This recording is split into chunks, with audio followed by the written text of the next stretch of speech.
जय जगन्नाथ, जय पंचसखा।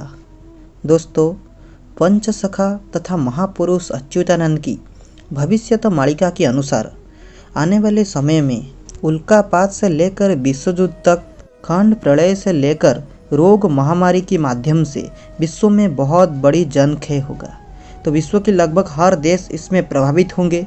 तो जाहिर सी बात है, भारत के ऊपर भी इसका प्रभाव देखने को मिलेगा। निश्चित तौर पर दूसरे देशों की तुलना में इसके ऊपर प्रभाव थोड़ा कम रहेगा, लेकिन प्रभावित होगा जरूर। तो महापुरुष और पंचसखा ने इसके बारे में क्या भविष्यवाणी किए हैं, भारत की कौन सी हिस्सा इसमें ज़्यादा प्रभावित होगा, और सिर्फ भारत का नहीं विश्व के बारे में भी जो भी पंचसखा महापुरुष ने बताया है, आज की इस वीडियो में हम उसी टॉपिक के बारे में जानने वाले हैं। तो फिर आइए इसे शुरू करते हैं।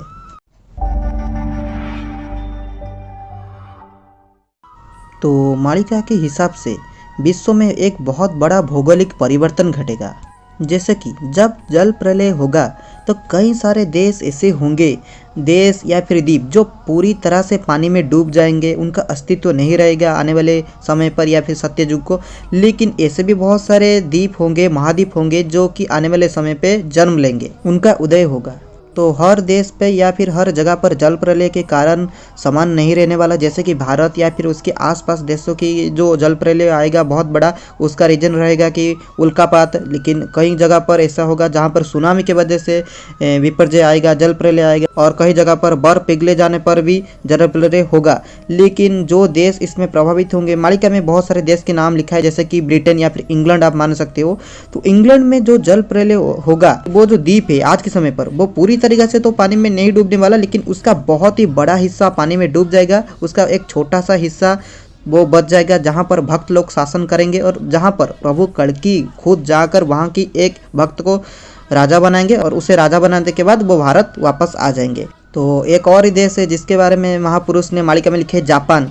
तो जापान जो जल प्रलय के माध्यम से बहुत ही बुरी तरीके से क्षतिग्रस्त होगा, उसका बहुत बड़ा हिस्सा हमेशा के लिए पानी में डूब जाएगा। तो सिर्फ इतना ही नहीं, बहुत सारे देश के बारे में लिखे हैं, लेकिन आज हम भारत की एक भूखंड के बारे में चर्चा करेंगे जो पानी में डूबने वाला है। तो वो हिस्सा कौन है और महापुरुष ने क्या लिखे हैं उसके बारे में। तो अच्युतानंद महापुरुष अपनी मालिका में लिखे हैं, पूर्व दिगरु सागर बढ़िब, दक्षिणे करिब गादी, होइब लहड़ी, पड़ुथिब माड़ी, बड़ देउल को भेदी।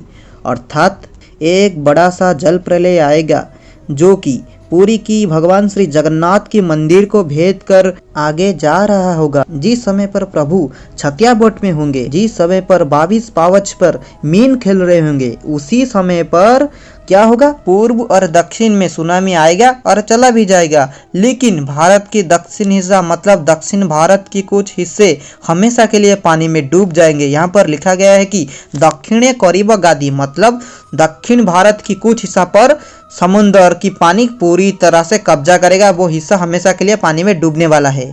तो बहुत सारे लोगों के मन में शंका था, क्या हमेशा दूसरे देश को ही क्षति होगा, नुकसान होगा, भारत का कुछ नुकसान नहीं होगा। तो दोस्तों देखिए, भारत की जो नुकसान होगा वो दूसरे देशों की तुलना में थोड़ा कम तो होगा, लेकिन होगा जरूर। और नुकसान ये होगा कि जल प्रलय के दौरान दक्षिण भारत की बहुत बड़ा हिस्सा पानी में हमेशा के लिए डूबने वाला है। और ये क्यों होगा, क्योंकि जब उल्कापात गिरेगा वो दक्षिण भारत के कुछ आसपास गिरेगा, जिसके कारण दक्षिण भारत ज्यादा प्रभावित होने वाला है। और पूर्व दिख से भी बहुत बड़ा सुनामी आएगा, लेकिन जैसे ही वक्त बीतता जाएगा वहां से जो पानी मौजूद होगा वो हटता जाएगा और वहां की स्थिति और हालात बदलते जाएंगे। लेकिन दक्षिण भारत में ऐसा कुछ नहीं होने वाला।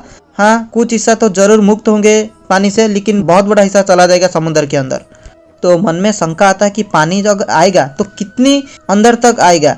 तो इसके बारे में महापुरुष ने लिखे हैं। तो लिखा गया है कि जो उड़ीसा के आसपास अगर आप देखोगे तो वहां से 150 से लेकर 200 किलोमीटर की अंदर तक समंदर की पानी चला जाएगा। मतलब उड़ीसा की आधा अंचल पूरी तरह से सुनामी से प्रभावित होगा। तो आप अंदाजा लगा सकते हो, एस्टेरॉयड की गिरने पर जो बड़ा सुनामी आएगा उसमें उड़ीसा में अगर 150 से लेकर 200 किलोमीटर तक पानी चला जाता है, तो फिर जो उसके आसपास दक्षिण भारत होगा वो कितने ज्यादा प्रभावित होगा। सिर्फ भारत नहीं, भारत के अलावा उसके और भी बहुत ज़्यादा पड़ोसी देश भी इसमें ज़्यादातर प्रभावित होंगे। लेकिन इसके अलावा महापुरुष ने मालिका में लिखे हैं भारत के बारे में जो अनिष्ट होइले पुनः नुआ हेब जन्म, अर्थात भारत का अगर कुछ हिस्सा नष्ट हो भी जाता है तो आने वाले समय में कुछ प्राप्त भी होगा भारत को। तो महापुरुष ने अब जो भविष्यत मालिका की एक पद पर लिखे हैं, जल लंघिण सागर उठिण आसिब हजार हजार ग्राम भसाइण नेब, अर्थात इस जल प्रलय जो होगा वो समंदर जो कूड़ को लंघ कर बहुत ही अंदर तक घुस जाएगा, जिसके कारण हजार हजार गांव समंदर की गर्भ में लीन हो जाएंगे। बहुत बड़ा अंचल प्रभावित होगा। इसके बारे में जो मंच सखा महापुरुष ने अपनी मालिका पर लिखे हैं। तो ये तो था आज का वीडियो। अगले वीडियो में फिर महापुरुष पंचसखा की मालिका के बारे में चर्चा करेंगे। तो आज के लिए सिर्फ इतना ही, फिर मिलेंगे अगले वीडियो में। तब तक के लिए मुझे विदाई दीजिए। जय जगन्नाथ।